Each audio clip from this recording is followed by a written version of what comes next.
नमस्कार, मैं हूं संजय सिंह, हाजिर हूं बिहार की 10 बड़ी खबरों के साथ।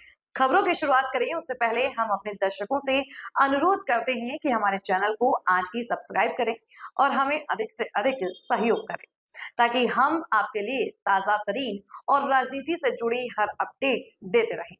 तो चलिए करते हैं शुरुआत।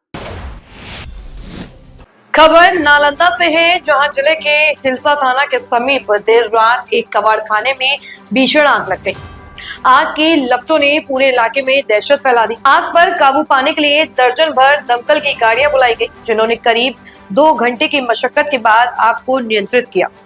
इसी दौरान मौके पर पहुंची हिलसा एसएसपी शैलजा की गाड़ी पर भीड़ में शामिल कुछ उपद्रवी तत्वों ने हमला कर दिया।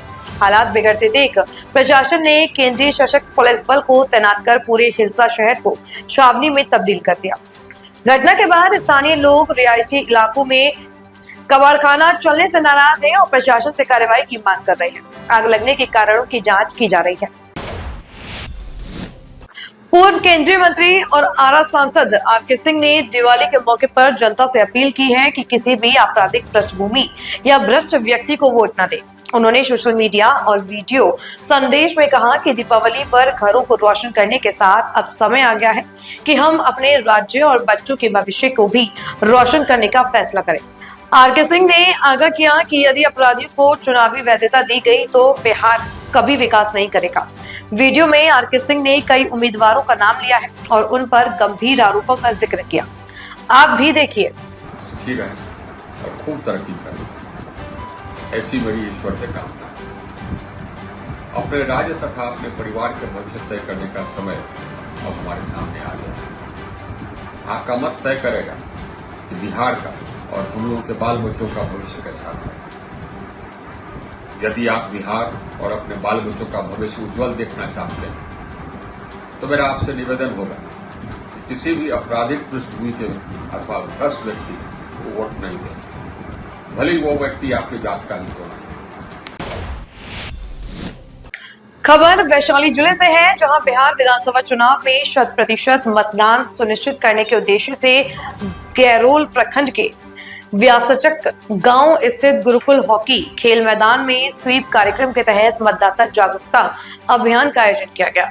इस अवसर पर गुरुकुल महिला हॉकी मैच का आयोजन हुआ, जिसमें स्थानीय खिलाड़ियों ने बढ़ चढ़ कर हिस्सा लिया।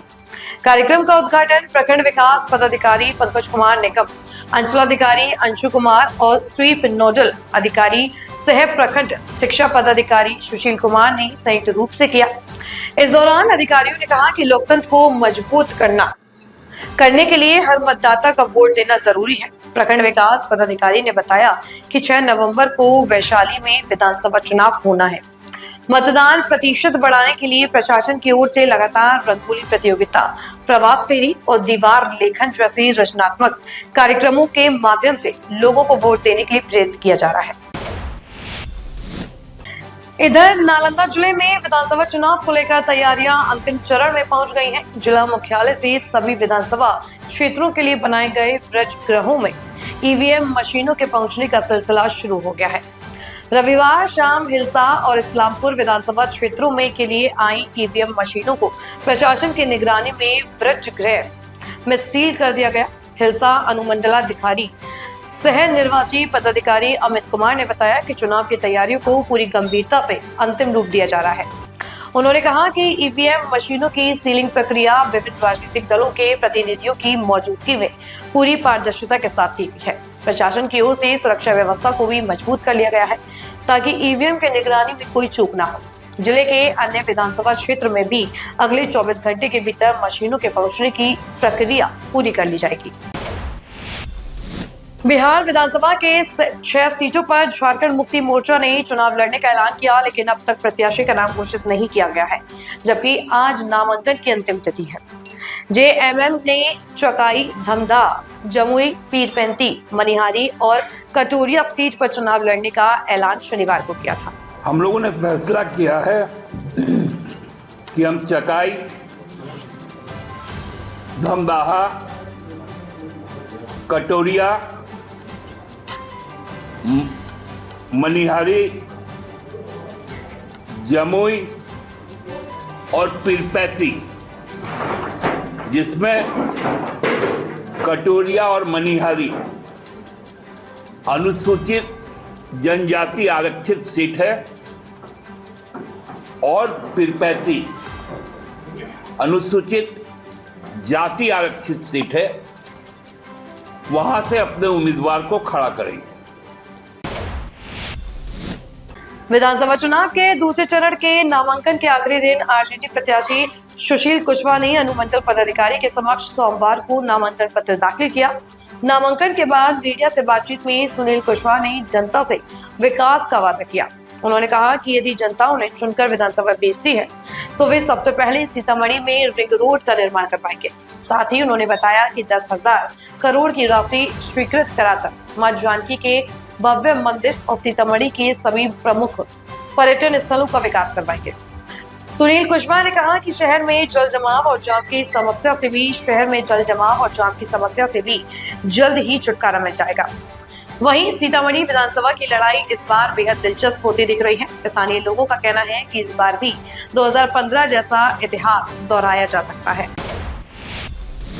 कैमूर जिले के मोहनिया विधानसभा क्षेत्र से आरजेडी प्रत्याशी श्वेता सुमन ने सोमवार को अपना नामांकन पर्चा दाखिल किया। नामांकन के दौरान उन्होंने विपक्ष पर जमकर निशाना साधा और कहा कि इस बार मोहनिया विधानसभा में जनता शिक्षा, स्वास्थ्य, पलायन और रोजगार जैसे मुद्दों पर मतदान करेगी। इस मौके पर बक्सर लोकसभा के सांसद सुधाकर सिंह भी मौजूद थे। उन्होंने कहा कि बिहार में पूर्ण बहुमत के साथ राजद की सरकार बनने जा रही है। कैमूर जिले की चारों सीटों पर इस बार आरजेडी का कब्जा होगा। उन्होंने सीएम नीतीश को डेट सीएम फेस करार दिया।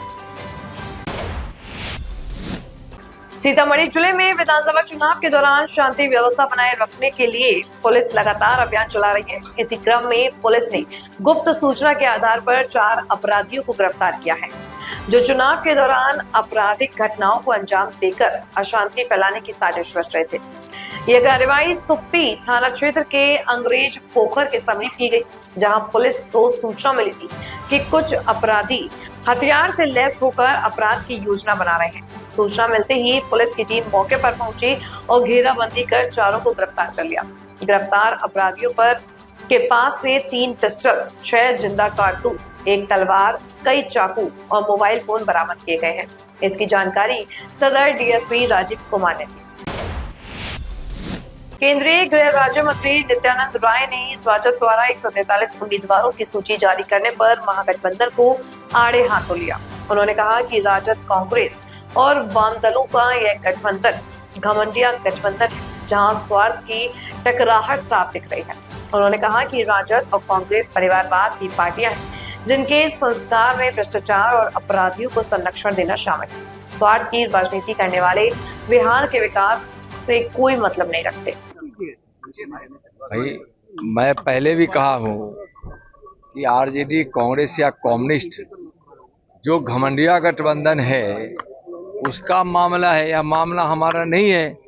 लेकिन जो दृश्य उत्पन्न वो उन लोगों ने किया है उससे साफ जाहिर है कि वहाँ स्वार्थ की टकराहट है, स्वार्थ के लिए गठबंधन है। आरजेडी और कांग्रेस परिवारवादी पार्टी है, परिवार से बाहर सोचती नहीं है, उसके संस्कार में भ्रष्टाचार है, घोटाला है, अपराधियों को संरक्षण देने का है। और जहां स्वार्थ की राजनीति होगी वहां विकास पीछे छूटता है, बिहार का भविष्य पीछे छूटता है और बिहार के विकास से, बिहार के वैभव से उन लोगों को मतलब नहीं है। इसलिए स्वार्थ की राजनीति करने वाले की आपसी टकराहट है। बिहार की जनता मन बना चुकी है, माननीय प्रधानमंत्री श्री नरेंद्र मोदी जी के विकास में विश्वास है और नीतीश कुमार जी के नेतृत्व वाली एनडीए सरकार ने विकास की धारा को घर घर तक पहुंचाया। उसमें विकास ही हमारा आधार है और जनता अब विकास चाहती है, बिहार का अपना और बच्चों का भविष्य उज्जवल चाहती है। इसलिए सब एनडीए के साथ है, भारी मतों से एनडीए की सरकार बनेगी। धन्यवाद। खबर सीतामढ़ी जिले से है, जहां बेलसंड थाना क्षेत्र के जाफरपुर गांव में एक दिल दहला देने वाली वारदात सामने आई है। बगाया मजदूरी मांगने पर दबंग ठेकेदार ने एक मजदूर की बेरहमी से पीट कर हत्या कर दी थी। घटना के बाद आरोपी ठेकेदार मौके से फरार हो गया। जानकारी के अनुसार मृतक शंभू अपने बकाया पैसे लेने ठेकेदार के घर गया था। इसी दौरान किसी बात पर कहासुनी हो गई और ठेकेदार ने निर्ममता की सारी हदें पार करते हुए मजदूर को बांधकर उसकी पिटाई कर दी, जिससे उसकी मौके पर ही मौत हो गई। घटना की सूचना मिलते ही पुलिस मौके पर पहुंची और शव को कब्जे में लेकर पोस्टमार्टम के लिए सीतामढ़ी सदर अस्पताल भेज दिया। पुलिस ने मृतक के परिजनों के बयान के आधार पर मामला दर्ज कर लिया है और दोषियों की तलाश में लगातार छापेमारी कर रही है।